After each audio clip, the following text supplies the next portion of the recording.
पुढची बातमी। राज्यातील 11 जिल्ह्यांच्या पालकमंत्र्यांची सुधारित यादी जाहीर झालेली आहे। अजित पवार यांच्याकडे पुणे जिल्ह्याचं पालकमंत्रीपद देण्यात आलेलं आहे। सोलापूर आणि अमरावतीचं पालकमंत्रीपद चंद्रकांत पाटील यांच्याकडे असणार आहे।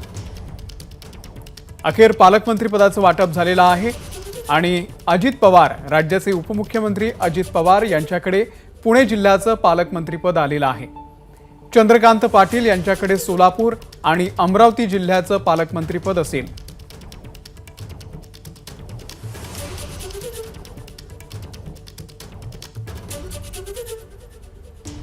तर राज्यातल्या 11 जिल्ह्यांच्या पालकमंत्र्यांची ही सुधारित यादी आता जाहीर झालेली आहे।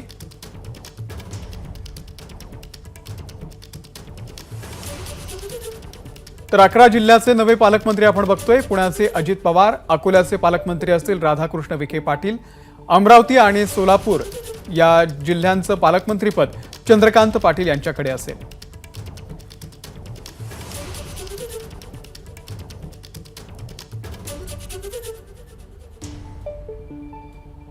राजू सोनवणे आमचे प्रतिनिधी या संदर्भातले अपडेट देतील। राजू, पाहतोय आपण नवीन जे पालकमंत्री आहेत त्यांची यादी आलेली आहे। खरं तर राष्ट्रवादी सत्तेत सहभागी झाल्यानंतर आपण पाहतोय की पालकमंत्रीपद मिळावं यासाठी अनेकदा राष्ट्रवादीच्या मंत्र्यांनी जी आहे ती मागणी केलेली होती। नाराजी नाट्य सुद्धा पाहायला मिळालं होतं आणि आता पुन्हा एकदा 11 जिल्ह्यांच्या पालकमंत्रीपदाची जबाबदारी जी आहे ती आलेली आपल्याला पाहायला मिळते। त्यामध्ये पुणे हे उपमुख्यमंत्री अजित पवार यांना पालकमंत्रीपद मिळालेलं आहे, तर चंद्रकांत पाटील जे भाजपचे मंत्री आहेत त्यांना दुसऱ्या 2 जिल्ह्यांची जबाबदारी दिलेली पाहायला मिळते। खरं तर पुणे मिळावा यासाठी अजित पवार नेहमी आग्रही आपल्याला पाहायला मिळत होते।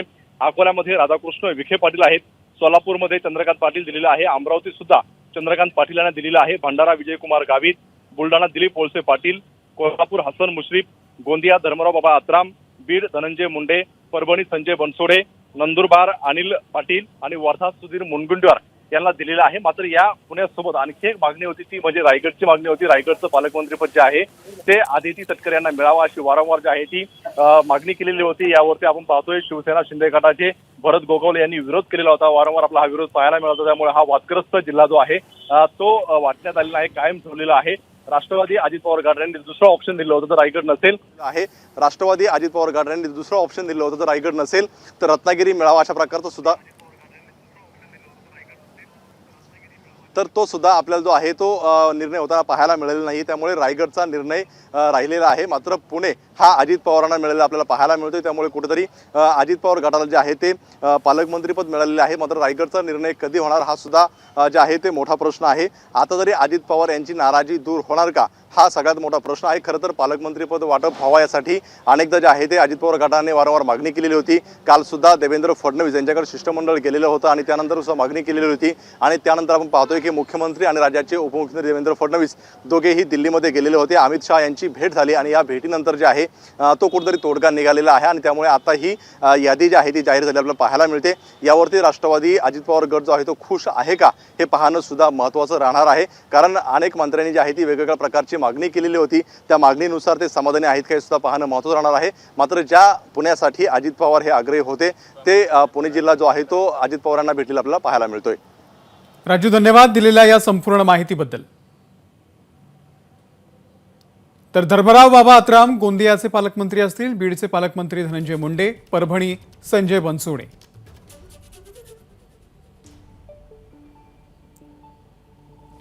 पुण्याचे पालकमंत्री अजित पवार असतील, अकोला राधाकृष्ण विखे पाटील, अमरावती आणि सोलापूर चंद्रकांतदादा पाटील। त्यासोबतच विजयकुमार गावित भंडारा, दिलीप वळसे पाटील बुलढाणा आणि हसन मुश्रीफ यांच्याकडे कोल्हापूर जिल्ह्याचं पालकमंत्रीपद आलेलं आहे। राजू, बऱ्याच दिवसांपासून अजित पवार नाराज होते असं बोललं जात होतं, त्यांना पुण्याचं पालकमंत्रीपदही हवं होतं, अखेर त्यांना ते मिळालेलं आहे।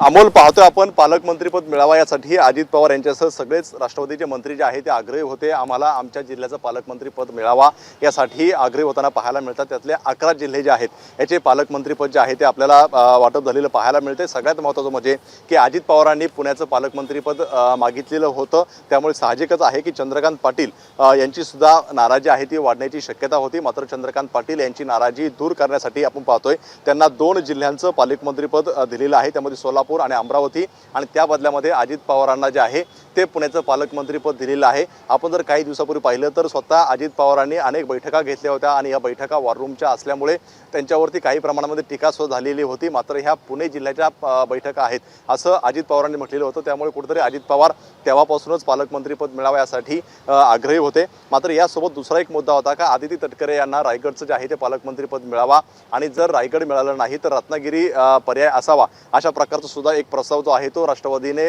दिलेला होता। मात्र तो निर्णय होऊ शकलेला नाही, त्यावरती कुठल्या प्रकारचा निर्णय राहिलेला नाही। त्यामुळे उदय सामंत म्हणजे शिंदे गटाकडेच जे आहे ते पालकमंत्रीपद आपल्याला या ठिकाणी पाहायला मिळते। त्यामुळे या 11 जिल्ह्यांमध्ये जे आहे ते आपल्याला निर्णय झालेला पाहायला मिळतोय। त्याचसोबत दुसरा एक महत्त्वाचा जो मुद्दा होता तो म्हणजे नाशिकचं सुद्धा जे आहे ते पालकमंत्रीपद मिळावा यासाठी सुद्धा राष्ट्रवादी जे आहे ते आग्रही होते। मात्र त्यावरती सुद्धा निर्णय होऊ शकलेला नाहीये, तो सुद्धा राखीव ठेवण्यात आलेला आपल्याला पाहायला मिळतोय।